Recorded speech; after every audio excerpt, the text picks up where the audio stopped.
Assalamualaikum warahmatullahi wabarakatuh. Hai anak-anak semuanya, apa kabar? Masih semangat untuk belajar?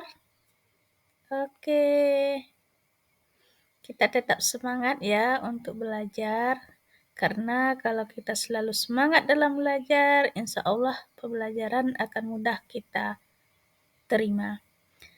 Baik Nanda semuanya, puji syukur Alhamdulillah kehadirat Allah Subhanahu wa Ta'ala yang mana pada sampai saat ini masih diberikan nikmat kesehatan, kesempatan sehingga kita bisa tetap melanjutkan pengembangan pengetahuan kita, menambah wawasan kita dalam menuntut ilmu. Kemudian selawat dan salam kepada Rasulullah SAW. Mari sama-sama kita berdoa, sama-sama berselawat kepada beliau.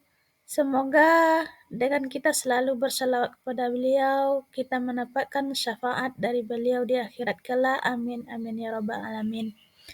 Baik Ananda semuanya, mari kembali kita melanjutkan kegiatan pembelajaran kita dengan materi kali ini yaitu tentang sujud syukur. Dalam materi ini, tujuan pembelajaran yang akan kita capai adalah sebagai berikut. Yang pertama, peserta didik dapat menjelaskan ketentuan sujud syukur. Yang kedua, peserta didik dapat menjelaskan tata cara sujud syukur sebagai sikap patuh terhadap aturan Allah Subhanahu wa Ta'ala. Yang ketiga, peserta didik dapat memahami hikmah melaksanakan sujud syukur. Berikutnya, peserta didik dapat mempraktikkan sujud syukur sesuai dengan ketentuan dan tata caranya.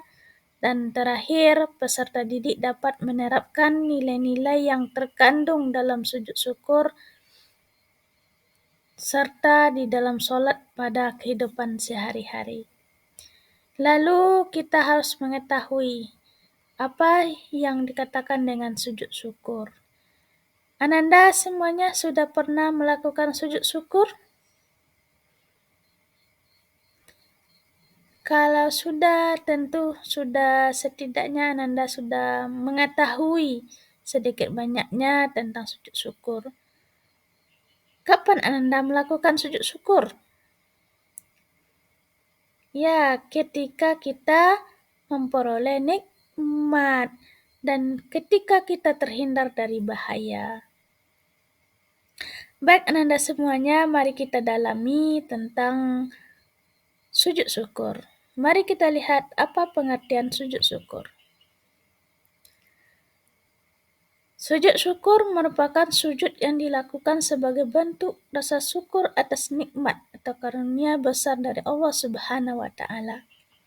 Bahwasanya sujud syukur ini dilakukan ketika tidak hanya sekadar mendapatkan nikmat atau karunia dari Allah Subhanahu wa Ta'ala, sebagai hamba yang bersyukur, kita tetap melakukan sujud syukur ketika kita terhindar dari mara bahaya yang menimpa kita.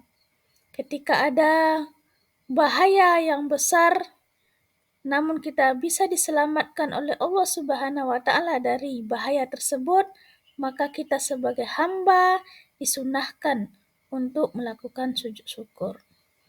Dan ketika kita juga diberikan nikmat oleh Allah, maka kita juga harus melakukan sujud syukur. Sujud syukur merupakan salah satu bentuk pengungkapan rasa terima kasih kita kepada Allah.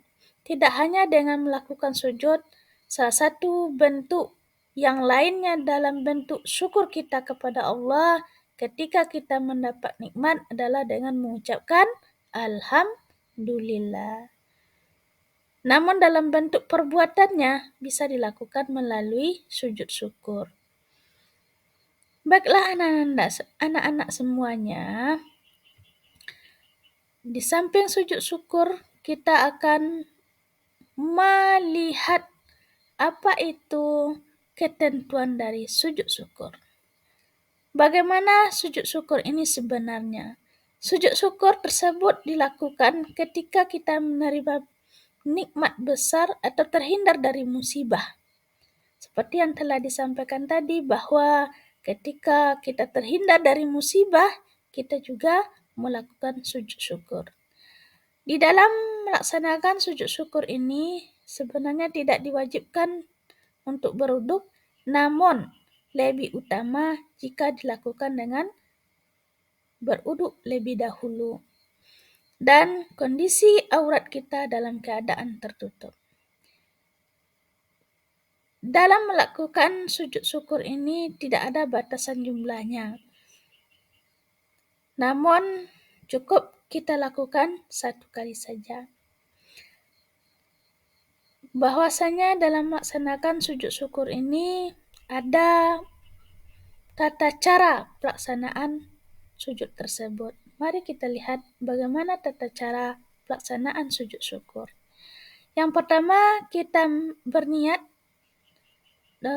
Sebelumnya kita sudah menghadap kiblat, lalu kita berniat sujud syukur, kemudian kita bertakbir, lalu sujud satu kali dengan membacakan tasbih, yaitu subhanallahi walhamdulillahi wa la ilaha illallah wallahu akbar. Setelah itu kita duduk sejenak, kemudian berdoa dan salam.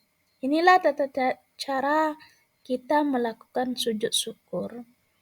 Ananda semuanya, sujud yang kita lakukan tentu tidak terlepas dari apa hikmah kita melakukan sujud tersebut. Lalu apa hikmah yang bisa kita peroleh dari sujud syukur? Yaitu hikmahnya adalah menguatkan rasa syukur kita kepada Allah Subhanahu wa taala. Di samping menguatkan rasa syukur kita kepada Allah Subhanahu wa taala, tentunya dapat menambah keimanan dan ketakwaan kita kepada Allah Subhanahu wa taala. Lalu bagaimana penerapan nilai sujud dan sholat dalam kehidupan sehari-hari? Sebagai hamba Allah yang Maha Kuasa, kita hendaklah mengembangkan rasa syukur dalam kehidupan sehari-hari. Kemudian kita sebagai hamba Allah hendaklah meningkatkan kesadaran untuk mematuhi perintah Allah dalam segala hal. Jadi penerapan sujud dan sholat dalam kehidupan sehari-hari ini merupakan bentuk pengabdian kita kepada Allah Subhanahu wa taala atas rasa syukur yang kita hanturkan kepada Allah Subhanahu wa taala atas nikmat yang Allah berikan.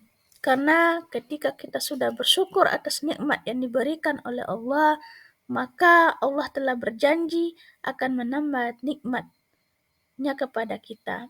Namun sebaliknya, apabila kita tidak bersyukur atas nikmat yang diberikan oleh Allah, maka Allah mengatakan dalam firman-Nya, Allah akan memberikan azab kepada orang-orang yang kufur atas nikmat-Nya. Semoga kita semua dapat mengambil pelajaran terhadap materi-materi ini dan bisa kita terapkan di dalam kehidupan sehari-hari. Baiklah Ananda semuanya, dari penjelasan materi tadi dapat kita ambil kesimpulan bahwa sujud syukur adalah sebuah ibadah sebagai ungkapan rasa syukur kepada Allah Subhanahu wa taala atas nikmat besar atau terhindar dari musibah. Sujud ini dilakukan dengan satu kali sujud, yang mana sujud syukur merupakan bentuk rasa syukur kita untuk memperkuat rasa syukur kita serta meningkatkan ketakwaan kita kepada Allah Subhanahu wa taala dan juga mengingatkan kita untuk selalu bersyukur dalam segala keadaan dan segala hal. Semoga kita termasuk hamba-hamba Allah yang bersyukur atas nikmat yang diberikan oleh Allah Subhanahu wa taala. Mari kita terapkan bentuk rasa syukur kita salah satunya adalah dengan melakukan sujud syukur ketika mendapat nikmat dari Allah ataupun terhindar dari musibah. Semoga materi ini bisa bermanfaat bagi kita semuanya. Dan terakhir, dalam pembelajaran ini kami ucapkan terima kasih.